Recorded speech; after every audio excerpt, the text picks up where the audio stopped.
हम बात कर रहे हैं राजस्थान के अलवर जिले में मौजूद भानगढ़ किले की। आज इस विश्लेषण में हम इसके इतिहास, इसके अचानक उजड़ने के कारणों और उन खौफनाक कहानियों की तह तक जाएंगे जो आज भी रोंगटे खड़े कर देती हैं। तो चलिए बिना किसी देरी के इस रोमांचक सफर की शुरुआत करते हैं।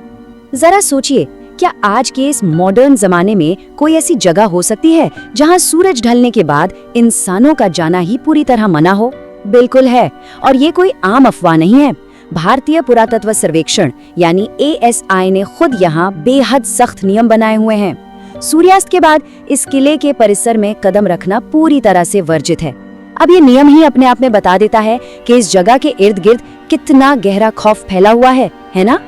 आखिर ये खौफ है किस बात का? खैर, आज भी कई लोगों का दावा है कि सूरज ढलते ही यहाँ बहुत अजीबोगरीब घटनाएं शुरू हो जाती हैं।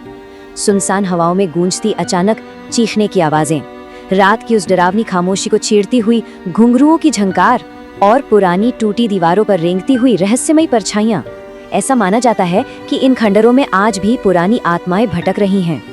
सच में बस ये बातें सुनकर ही किसी की भी रूह कांप सकती है। चलिए अब इस खौफनाक वर्तमान से थोड़ा पीछे चलते हैं। भाग 1, 17वीं सदी की एक समृद्ध शुरुआत। भानगढ़ हमेशा से ऐसा डरावना बिल्कुल नहीं था। 17वीं सदी में इस विशाल और बेहद खूबसूरत किले को राजा भगवंत दास ने अपने बेटे माधो सिंह के लिए बनवाया था। अपने सुनहरे दौर में ना ये एक फलता फूलता शहर हुआ करता था। बड़े बड़े बाजार, भव्य मंदिर, शानदार महल, सब कुछ एकदम समृद्ध और जीवंत था।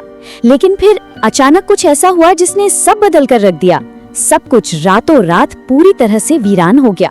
जरा कल्पना कीजिए, एक हंसता खेलता आबाद शहर रातों रात एक डरावने खंडर में तब्दील हो गया। इस अचानक तबाही के पीछे आखिर क्या राज है, आइए जानते हैं। भाग 2, सिंघिया की कहानी। इतने आबाद शहर के ऐसे उजड़ जाने के पीछे की कहानी बड़ी ही दिलचस्प और खौफनाक है। लोक कथाओं के मुताबिक भानगढ़ में सिंघिया नाम का एक तांत्रिक रहता था। उसे भानगढ़ की बेहद खूबसूरत राजकुमारी रत्नावती से प्यार हो गया था। पर यह कोई आम प्यार नहीं था, ये एक खतरनाक जुनून बन चुका था। इस तांत्रिक ने काले जादू का सहारा लेकर राजकुमारी को वश में करने की एक भयानक साजिश रची। लेकिन राजकुमारी काफी समझदार थी। उन्हें इस जादू का पता चल गया और उन्होंने अपनी सूझबूझ से उस काले जादू को उसी पर पलटकर नष्ट कर दिया, जिससे उस तांत्रिक की पूरी योजना नाकाम हो गई। और बस यही वो पल था जिसने भानगढ़ का इतिहास हमेशा हमेशा के लिए बदल दिया। काले जादू के उल्टे असर से अपनी जान गंवाने से ठीक पहले उस सिंघिया तांत्रिक ने भानगढ़ को एक खौफनाक श्राप दिया।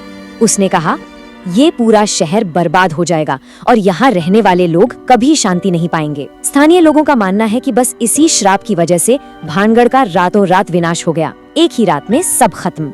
और लोग आज भी मानते हैं कि वो श्राप इन खंडरों की ईंट ईंट में बसा हुआ है। लेकिन क्या सच में कोई श्राप एक पूरे शहर को तबाह कर सकता है? चलिए देखते हैं। भाग 3, इतिहास बनाम मिथक। अब यहाँ बड़ा ही दिलचस्प कंट्रास्ट देखने को मिलता है। एक तरफ तो है सिंघिया का वो खौफनाक श्राप, काले जादू और रातों रात तबाही की वो कहानी जिसने भानगढ़ को इतना रहस्यमय बना दिया है। लेकिन दूसरी तरफ अगर ऐतिहासिक वास्तविकता पर नजर डालें तो कहानी बिल्कुल अलग है। इतिहासकारों की माने तो भानगढ़ के उजड़ने की वजह कोई श्राप नहीं, बल्कि बहुत ही गंभीर प्राकृतिक आपदाएं और पानी की भारी कमी थी। उनका सीधा सा तर्क है कि इन्हीं जमीनी और भूगोलिक कारणों से लोगों को मजबूरन अपना शहर छोड़ना पड़ा। यानी हो सकता है कि ये पूरी श्राप वाली बात महज एक मिथक ही हो। तो आज इस पूरे मामले को कैसे देखा जाए? भाग 4, भानगढ़ में सूर्यास्त। अब सच्चाई चाहे जो भी हो, चाहे वो कोई डरावना श्राप हो या महज इतिहास का एक पन्ना जिसमें पानी की कमी से शहर उजड़ गया, लेकिन ये जगह अपनी रहस्यमयी कहानी से किसी को भी अपनी ओर खींच ही लेती है। अगर इस सच को करीब से जानना है तो एक बार भानगढ़ जाकर उन खंडरों की खामोशी को खुद महसूस किया जा सकता है। पर हाँ, एक बात हमेशा याद रखनी होगी, सूरज ढलने से पहले वापस आना बिल्कुल मत भूलिएगा। क्या लगता है भानगढ़ का असली सच क्या है?